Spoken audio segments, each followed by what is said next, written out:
নমস্কার বন্ধুরা, আমি ছন্দা। কেমন আছো সকলে? আশা করি ভালো আছো। আমিও খুব ভালো আছি। আমার আরও একটি নতুন ব্লগে তোমাদেরকে অনেক অনেক স্বাগত জানাই। তো বন্ধুরা, আজকে হচ্ছে মঙ্গলবার, আর আজ আছে আমাদের বাড়ি পৌষ সংক্রান্তির লক্ষ্মী পুজো। ধান্য লক্ষ্মী যেটাকে বলা হয়, সেই পুজোটাই আজকে হবে। তো এই পুজোটা আশা করি সকলের বাড়িতেই হয়ে থাকে। মানে যাদের বাড়িতে বছরে কোনো লক্ষ্মী পুজো হয় না, অন্তত এই লক্ষ্মী পুজোটা তারা করে থাকেই। আর আমাদের এমনিতে তো বছরে 6বার লক্ষ্মী পুজো হয়, তো তার মধ্যে তো এটা আর একটা, তো এটা তো আছেই। আর যাদের থাকে না কোনো, তাদেরও এটা আছে। তো যাই হোক, দেখো, সকাল সকাল আমি স্নান টান করে নিয়েছি, বাসি কাজকর্ম হয়ে গেছে, টিফিন হয়ে গেছে, ছেলেরা স্কুলে চলে গেছে। তো আমি স্নান করেই এখানে জোগাড় করতে লেগে পড়েছি ঠাকুরের যা যা লাগবে আর কি, যা যা আর কি পুজোর অর্ঘ্য হয় সেগুলোই আয়োজন করছি। আর যেহেতু মা পারবে না, আমাকে পুরোটাই একা করতে হবে, একটু তাড়াহুড়ো করেই করছি, কারণ 11টার মধ্যে পুরোহিত ঠাকুর আসবে বলেছে। কারণ তিনি তো একা পুজো করেন, তো তার অনেক ঘর এরকম পুজো করতে হবে।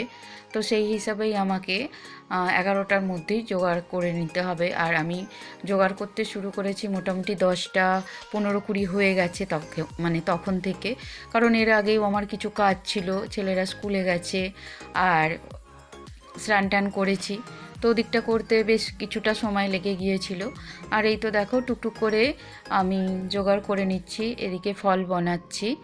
তো ঠাকুরের যখন ফল কাটা হয়, তখন সেই ফল কাটা কথাটা বলতে নেই, বানানো বলতে হয়। সেই হিসাবে তো আমার সবসময় মাথায় থাকে না, বলে ফেলি। তো যাই হোক, ফল বানানো হয়ে গেছে। আর এদিকে যে আতপ চালগুলো লাগে নৈবেদ্যের জন্য, সেগুলো সাজিয়ে ফেলেছি।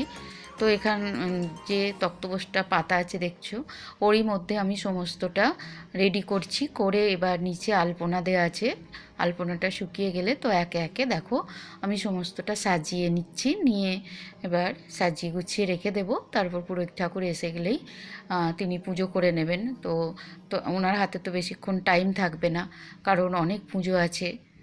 আর 11টায় বলেছে, জানি না তার আগেও আসতে পারে, আবার পরেও আসতে পারে। তো যাই হোক, আমি আমার রেডি করে রেখে দেব, তারপরে তিনি যখন আসবেন তখনই পুজো হবে। আর এই তো দেখো, আমি পুজোর সমস্তটা জোগাড় করে ফেলেছি। চন্দন ঘষা, সিঁদুর রেডি করা, সিঁদুর গুলে পঞ্চপ্রদীপ সাজানো, কোষাকুষি সাজানো, ঘট সাজানো, আর যাবতীয় যা যা ফল নৈবেদ্য সমস্তটাই করেছি। তো আমি আমার মতো যেমন পারি করি, তবে আগে একদমই পারতাম না, যেহেতু বছরে 6বার লক্ষ্মী পুজো হয়। তো এখন আমি একা একাই মোটামুটি, মা না বলে দিলেও আমি সমস্তটা জোগাড় করে নিতে পারি। তো প্রথম প্রথম জানো তো বন্ধুরা, আমি খাতার মধ্যে লিখে রাখতাম যে কোন মাসে কোন পুজো হয়, আর কোন পুজোর জন্য কি কি মানে ফল হিসাবে দিতে হয়। তো কিছু নিয়ম থাকে, যেমন এখন ওই তিলে খাজা এসব দিতে হয়, মটরশুঁটি, আবার কোনো সময় মূলো দিতে হয়, কোনো সময় তাল দিতে হয়, এরকম নিয়ম আছে। তো দেখো, ওখানে জোগাড়টা করে এখানে আমি আবার আমাদের মদনমোহনের সেবা দেওয়ার ব্যবস্থা করছি। তো প্রথমেই একটু মালা এনেছিল রজনীগন্ধা ফুলের, তো মালাগুলো বড় ছিল, তাই আমি কেটে ছোট করে নিয়েছি, নিয়ে এই তো দেখো মদনমোহনকেও সেবা দিয়ে একটু আরতি করে নিচ্ছি, কারণ এখনও পর্যন্ত তো ওখানে পুরোহিত ঠাকুর আসেনি। আর এই দেখো আমাদের মদনমোহনের লুক কি সুন্দর লাগছে না? অনেক দিন পর মদনমোহনকে মালা পরালাম। তো এখন সেভাবে আর মালা পরানো হয় না। আগে তোমরা দেখেছো, যখন আমাদের গাছে ফুল ফুটতো, তো নিজের হাতে মালা গাঁথতাম আমি, আমার শাশুড়ি মা। আর এদিকে দেখো পুরোহিত ঠাকুর চলে এসেছে।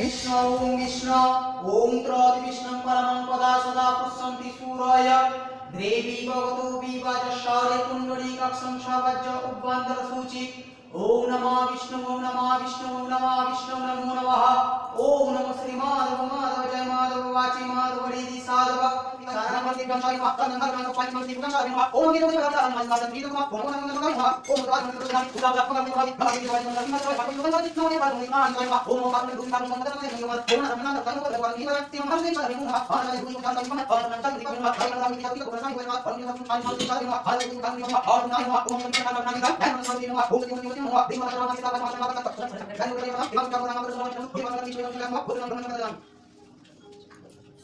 হচ্ছে মঙ্গলবার আর সকালবেলা থেকেই তোমরা দেখলেই আগে যে আমাদের বাড়িতে আজকে লক্ষ্মী পুজো ছিল। তো লক্ষ্মী পুজো মিটে গেছে আর তারপরে এই লক্ষ্মী পুজো মিটতেই আমরা একটু রান্নাবান্না করলাম। তো আজকে বিশেষ কিছু করিনি, কদিন ধরে একটু রান্নাবান্না হচ্ছে, কালকে পিঠে হয়েছে। তো আজকে ওলকপি দিয়ে মাছ দিয়ে একটা ঝোল ঝোল মতো তরকারি করেছি। আর কালকে কিছু সবজি ছিল, কালকে ফুলকপির তরকারি করেছিলাম পিঠের জন্য, সেটাও আছে। আর একটু মুসুর ডাল চচ্চড়ি করেছিলাম, সেটাও আছে। তো আজকে এই দিয়ে আমাদের লাঞ্চ হবে। তো বন্ধুরা, তোমরা কে কেমন পিঠে করলে আমাকে কমেন্টে অবশ্যই জানিও। তো আমি পিঠে তেমন করতে পারি না, আর এবছর তো শাশুড়ি শরীর ভালো নয়। তো যেমনভাবে দেখিয়ে দিয়েছি আমি নিজে সমস্তটা করেছি। মা একটু পুর ভরেছে, বাকি আমি করেছি। চলো তোমাদেরকে দেখাচ্ছি। এই যে কালকে আমি পিঠে করেছিলাম। এখানে আছে তোমার নারকেলের পিঠে, দেখতে পাচ্ছ, নারকেলের পুর দেওয়া পিঠে। এই যে আর করেছিলাম, সবই নারকেলে বেরোচ্ছে। তো তরকারিগুলো পবিত্র ভালোবাসে, তো তরকারিগুলো বেশিরভাগ খেয়ে নিয়েছে। আর ডালের খেয়েছে আমার বর্মশাই। এই দেখো মুসুর ডাল, দুর্দান্ত খেতে লাগে জানো তো, মানে ডালের যে পিঠে। ক্যামেরাটা ডিস্টার্ব করছে, চলো একটু লাইটে নিয়ে যাই। এটা করো না, দেখতে পাচ্ছ, এটা হচ্ছে ডালের পুর দেওয়া পিঠে, এটা হচ্ছে নারকেল। আর তরকারিটা আই থিঙ্ক ফিনিশ, সবই ডাল বেরোচ্ছে। তরকারি পিঠে বেছে বেছে সব খেয়ে নিয়েছে জানো তো।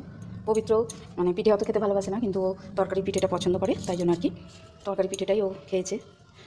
সরি বন্ধুরা, তোমাদেরকে দেখাতে পারলাম না। চলো, দেখেছো ওলকপি দিয়ে মাছ দিয়ে একদম ঝোলঝোল মতো ইয়ামি লাগে আমার এটা খেতে। দেখেছো এখনো ধোঁয়া উঠছে। তো আমাদের রান্নাটা অনেকটা দেরিতে করেছি। এখানে একটু চাটনি আছে, আর এখানে দেখো কালকের এই তরকারি, একটু ডাল ভর্তা আছে, বাস এই দিয়ে আমাদের আজকে লাঞ্চ হয়ে যাবে।